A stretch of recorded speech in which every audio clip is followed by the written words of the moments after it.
എല്ലാവർക്കും നമസ്കാരം. ഈ വീഡിയോ 3 തരത്തിലുള്ള ആളുകളെ ഉദ്ദേശിച്ചാണ് ചെയ്യുന്നത്. ഒന്ന്, നിങ്ങളൊരു സംരംഭം നടത്തുന്ന വ്യക്തിയാണെങ്കിൽ തീർച്ചയായിട്ടും നിങ്ങളവിടെ കുറച്ച് ആളുകളെ ലീഡ് ചെയ്യേണ്ട ആവശ്യകത വരുന്നുണ്ടാവും. ആ തരത്തിലുള്ള ലീഡേഴ്സിനെ. 2, ഏതെങ്കിലും സ്ഥാപനത്തിൽ മാനേജറായി വർക്ക് ചെയ്യുകയോ അല്ലെങ്കിൽ ഏതെങ്കിലുമൊക്കെ സെക്ഷനിൽ കൂടുതൽ ആളുകളെ മാനേജ് ചെയ്യേണ്ടി വരുന്ന ആളുകൾ. 3, ഭാവിയിൽ മാനേജറായി മാറണം, നല്ലൊരു ലീഡറായി മാറണം എന്നുദ്ദേശിക്കുന്ന ആളുകളെ.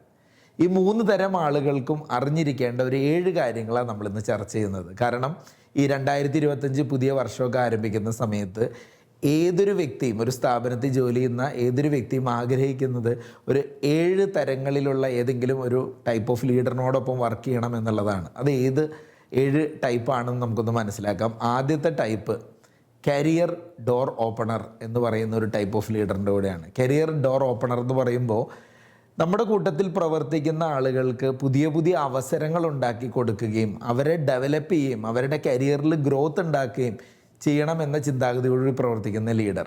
അപ്പോൾ അവരെപ്പോഴും നല്ല നെറ്റ്വർക്കുള്ള ആളുകളായിരിക്കും, അവർ സക്സസ്സിന് വേണ്ടി പ്രവർത്തിക്കുന്ന ആളുകളായിരിക്കും, കൂടെയുള്ള ഓരോരുത്തരുടെയും കരിയർ ഇങ്ങനെ ഡെവലപ്പ് ചെയ്ത് പുതിയ അവസരങ്ങൾ ഉണ്ടാക്കി കൊടുത്ത് മുന്നോട്ട് നീങ്ങണമെന്ന് ചിന്തിക്കുന്ന ആളുകളായിരിക്കും. അപ്പോൾ നമ്മുടെ ലീഡർ അതുപോലുള്ള ഒരാളാണെങ്കിൽ നമ്മൾ ആ കൂട്ടത്തിൽ പ്രവർത്തിച്ചാൽ രക്ഷപ്പെട്ടു. രണ്ടാമത്തെ category the safe space creator എന്ന് പറയുന്ന കാറ്റഗറിയാണ്. എന്താണ് ഈ സേഫ് സ്പേസ് എന്ന് ഉദ്ദേശിക്കുന്നത്? അവരെപ്പോഴും കൂടെ നിൽക്കുന്ന ആളുകളുടെ ആശയങ്ങൾ ഒരു ഭയവുമില്ലാതെ ചർച്ച ചെയ്യാനുള്ള വേദികൾ ഒരുക്കുന്ന ആളുകളായിരിക്കും. മിസ്റ്റേക്കുകളെയൊക്കെ അവർ സപ്പോർട്ട് ചെയ്യും. എന്തെങ്കിലും മിസ്റ്റേക്ക് ഉണ്ടായിക്കോട്ടെ, പുതിയ ആശയങ്ങൾ വരട്ടെ എന്ന് ചിന്തിക്കുന്ന ആളുകളാണ്. ലേണിംഗ് എപ്പോഴും എൻകറേജ് ചെയ്യുന്ന ആളുകളായിരിക്കും. അവരെപ്പോഴും നമുക്കൊരു ഫ്രീഡം തരും, ഒരു സ്പേസ് തരും, അതിലൂടെ നമ്മുടെ ക്രിയേറ്റിവിറ്റി ഡെവലപ്പ് ചെയ്യാൻ സഹായിക്കുന്ന ലീഡേഴ്സ് ആയിരിക്കും ആ കാറ്റഗറി ആളുകൾ. 3, ദ സ്റ്റോം ഡിഫൻഡർ എന്ന് പറയുന്ന കാറ്റഗറി. അതായത് നമുക്ക് എന്തെങ്കിലും ബുദ്ധിമുട്ടേറിയ സാഹചര്യമൊക്കെ ഉണ്ടാകുമ്പോൾ ആ ഉത്തരവാദിത്തം അല്ലെങ്കിൽ ആ അക്കൗണ്ടബിലിറ്റി അവരങ്ങ് ഏറ്റെടുക്കും. സാധാരണ സംഭവിക്കുന്നത് എന്താ, നല്ല കാര്യങ്ങൾ മാത്രം ഏറ്റെടുക്കുകയും മോശപ്പെട്ട അവസ്ഥ വന്നു കഴിഞ്ഞാൽ നമ്മൾ ഒറ്റയ്ക്കാക്കുകയും ചെയ്യും. ഇത് നേരെ തിരിച്ചാണ്. അതുമാത്രമല്ല, എന്ത് ചലഞ്ച് ഉണ്ടായിക്കോട്ടെ ടീമിനോടൊപ്പം ശക്തമായിട്ട് നിലകൊള്ളും. പിന്നെ എന്തെങ്കിലുമൊക്കെ ബ്ലെയിം ഏറ്റുവാങ്ങാൻ അല്ലെങ്കിൽ കുറ്റങ്ങൾ ഏറ്റുവാങ്ങേണ്ട അവസ്ഥ വരുമ്പോൾ അതിൽ നിന്നൊക്കെ പ്രൊട്ടക്റ്റ് ചെയ്യുന്ന ലീഡറായിരിക്കും ദ സ്റ്റോം ഡിഫൻഡർ. 4മത്തെ കാറ്റഗറി ദ വിഷൻ ലീഡറാണ്. അവരെപ്പോഴും നമ്മുടെ ഭാവിയെപ്പറ്റി വളരെ വ്യക്തമായൊരു ധാരണ നമുക്ക് തരും. നമ്മളെ ഇൻസ്പയർ ചെയ്യുന്നൊരു ചിത്രം നമുക്ക് വേണ്ടി ക്രിയേറ്റ് ചെയ്യും. പുതിയ പുതിയ ആശയങ്ങളെ എൻകറേജ് ചെയ്യും. ഇന്നോവേഷനെ എപ്പോഴും സപ്പോർട്ട് ചെയ്യും. വിഷൻ സെറ്റ് ചെയ്ത് ദീർഘദൂരം നമ്മളെ കൊണ്ടുപോകാനായിട്ട് സഹായിക്കും. 5മത്തെ ആളുകൾ ദ മെൻറ്റർ ബോസ് എന്ന് പറയുന്ന കാറ്റഗറിയാണ്. ഇത്തരത്തിലുള്ള ലീഡേഴ്സ് ആണെങ്കിൽ അവരെപ്പോഴും നമ്മുടെ ഡെവലപ്മെൻറ്റിന് വേണ്ടിയിട്ട്, നമ്മുടെ ഡെവലപ്മെൻറ്റ് അല്ലെങ്കിൽ ടീമിലെ ഓരോരുത്തരും ഡെവലപ്മെൻറ്റിൽ അവർ ഇൻവെസ്റ്റ് ചെയ്യും വിത്ത് ഗൈഡൻസോട് കൂടിയിട്ട്. അതുമാത്രമല്ല, നമ്മുടെ കരിയറിൽ ഇങ്ങനെ ഇടയ്ക്കിടയ്ക്ക് ഉണ്ടാകുന്ന ചില ഹേർഡിൽസുകൾ, ബുദ്ധിമുട്ടുകളുണ്ടല്ലോ, അതിൽ നിന്നൊക്കെ നമ്മളെ തരണം ചെയ്ത് പോകാൻ നമ്മളെ ഹെൽപ്പ് ചെയ്ത് നാവിഗേറ്റ് ചെയ്ത് കൊണ്ടുപോകും. മാത്രമല്ല, എന്തെങ്കിലുമൊക്കെ ശക്തമായി നമ്മളോട് പറയാനുണ്ടെങ്കിൽ പറയേണ്ട കാര്യങ്ങൾ വ്യക്തമായി പറയുകയും ചെയ്യും. അതോടൊപ്പം നമ്മളെ കറക്റ്റ് ചെയ്ത് കൊണ്ടുപോകാനായിട്ട് സഹായിക്കുകയും ചെയ്യും. ഇതാണ് ഈ മെൻറ്റർ ബോസ്.